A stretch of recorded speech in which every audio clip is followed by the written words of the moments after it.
Harley Quinn Season 3 is exactly what I was hoping for, with a little bit more.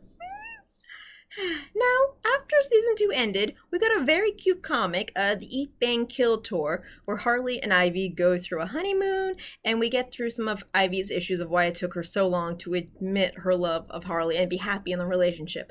And that comic was just delicious. It was all the fluff you could want for these two gals being in love. It was cute, cute, cute, cute, cute, and I liked it very, very much. But the series is a little bit more. Now, the series does have their cute fluff, but also has more characters and more aspects of it. And I just miss that. I find it so awesome. I love this series. And season 3, still pretty damn amazing. It so much is. God, I missed it so much. And God, it is just fulfilling my dreams. So, yeah. Right now, the plot of season 3 is Harley, being so happy and in love, is encouraging her girlfriend Poison Ivy to fulfill her dreams of, ruling Gotham.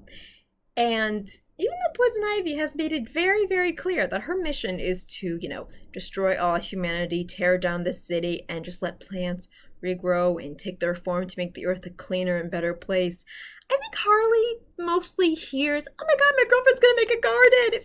It's gonna be so cute!" Yeah. It's kind of a blind side. But to be fair, this show also blindsides it really well, because we are seeing Poison Ivy in her home life, where she's endearing, she's insecure. Now, she may have, goddess-like superpowers with all plants and nature, but she's also just, a scientist who's been on her own and alone and burned before that. She doesn't have the best communication skills, blah. And Harley, well, she is a manic character who's silly and we can, take for granted for being a ditz, does have a talent for being patient and smart when we don't really expect it. I love when she, acting all silly and shrill, once in a while brings out her very intelligent and very good talent for diagnosing people in a very compassionate way. And she does bring that to Ivy. And it's not just, Harley is now sort of just, coddling Ivy like Ivy did in the first season when she was taking care of Harley. No, it's more equal to that. She is just being encouraging and happy, and she is just, so in love and so impressed and just thinks Ivy is so cool, because Ivy is pretty cool. And yeah, it's just really sweet. Now getting back to the part where I think Poison Ivy's big bad plan is very dangerous and evil, because she is a true evil villain. What will Harley do? There were hints in episode, I think 2, where Harley might befriend our Batgirl. Kind of like how the Cartoon Network DC superhero girls thing, where Barbara Gordon and Harley Quinn were actually friends because, they were the same age, grew up in Gotham. I would love to see this happening in, this Harley Quinn show too, where, Harley's already madly in love, she just wants a friend, while Ivy, who can totally do her evil plan all by herself because she's smart and strong enough to do it herself, Harley might as well do something. So in this case, the trailer also hints where Harley will, for some reason, be hanging out with the Bat family, hopefully doing, good things. And there are times where Harley Quinn is an anti-hero. Yeah, she'll punch and kill almost anyone who gets in her way, but they usually deserve it. So if Harley also wants to use her powers to help people, like they did in that Amazon episode, that's cool too. That is. So if she wants to be Batgirl's sidekick, that'd be cute. If this one day leads to her helping Power Girl, and oh my god, I would love for Power Girl to be in this show with her assets. And just all the jokes with it, while also, Harley thirsting, maybe a little jealous Ivy. God, it's just so cute. But we wait for that. That's what I think Harley is going to do. But there are more characters in this show. Oh my god, Catwoman continues to be pretty damn cool. And when I say cool, I mean ice cold. She is their meanest friend. I can't believe it. She declares herself an anti-hero, but I've yet to see her do one nice thing for anybody else. I mean, she lets the crew hang out at her house after their, hideout explodes and all that. But it's very strict. It's more just, you can, not, I'm happy for the company. No. There's actually a beautiful moment in the series where Catwoman, after she kicks everybody out of her house, is just home alone in a bath, watching stupid YouTube videos while eating junk food with her cats just, playing in the background. It looks so comfortable and peaceful, and I love it. Yes, this woman is a master jewel thief who has gone around with every other like villain and rich dude in Gotham, but at the end of the day, yeah, she just wants to hang out and be lazy, like a cat. I think that's amazing.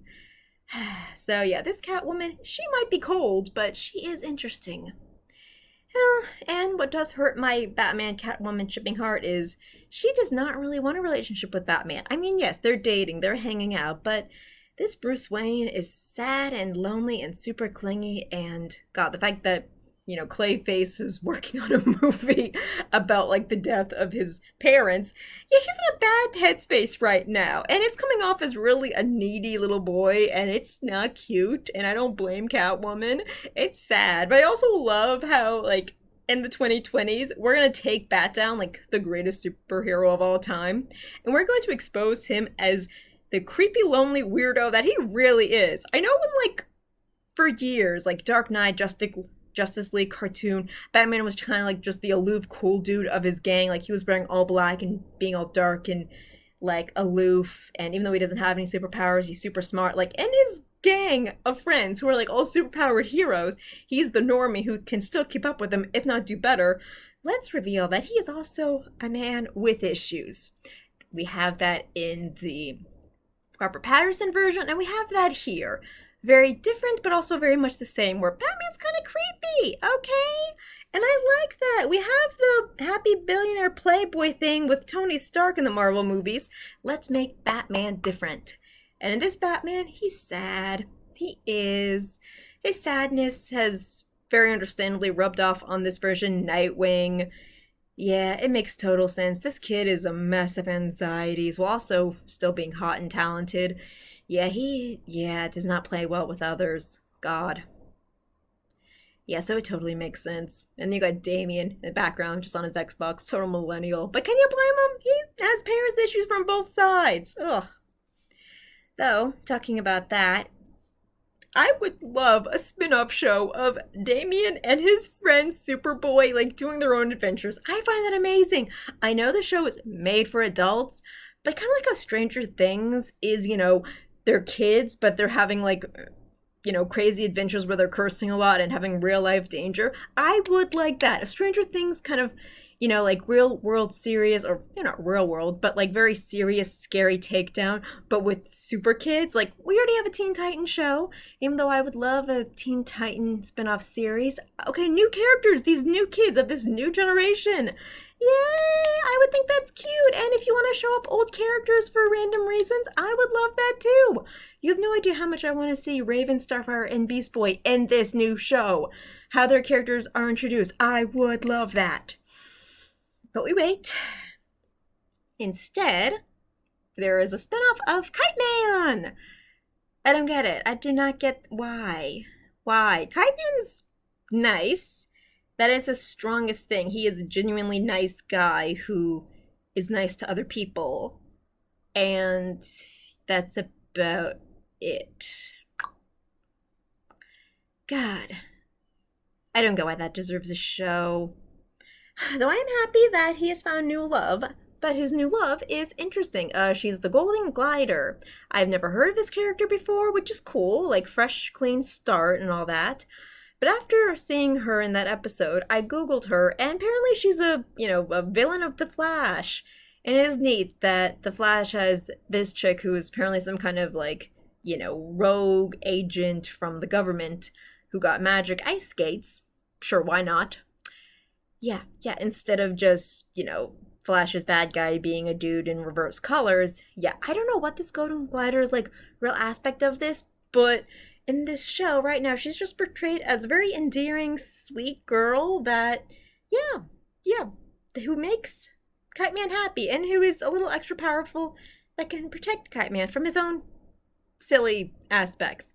Yeah, I think they're just a big dorky couple, and that's really cute to see. So while I would like more episodes of them, it's in the same like passion that I would like to see more episodes of King Shark doing stuff.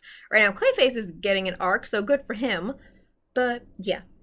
As much as I want this show to be all about Poison Ivy, and this season it is, There's so many like DC characters who I'm really curious to see in this show and see them expand. I like that Nora Freeze, who was just a weird lava lamp in the corner for years, is now a character going through some stuff, some very raunchy and silly things, is really like expanding and such. I think that's really neat. Yeah, it is. Like, give her a personality, give her an arc. God, do I want her to get her own spin-off? No, but I'm glad she's still being talked about. She's still in the cop squad. So cute. Yeah. But there are characters in the background. I want to hear talk. I want to hear Livewire and what she's doing in this show.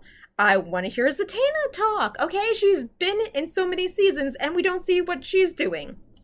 We see what the Joker's doing, and oh my god, who thought it was a good idea to put Joker in charge of children?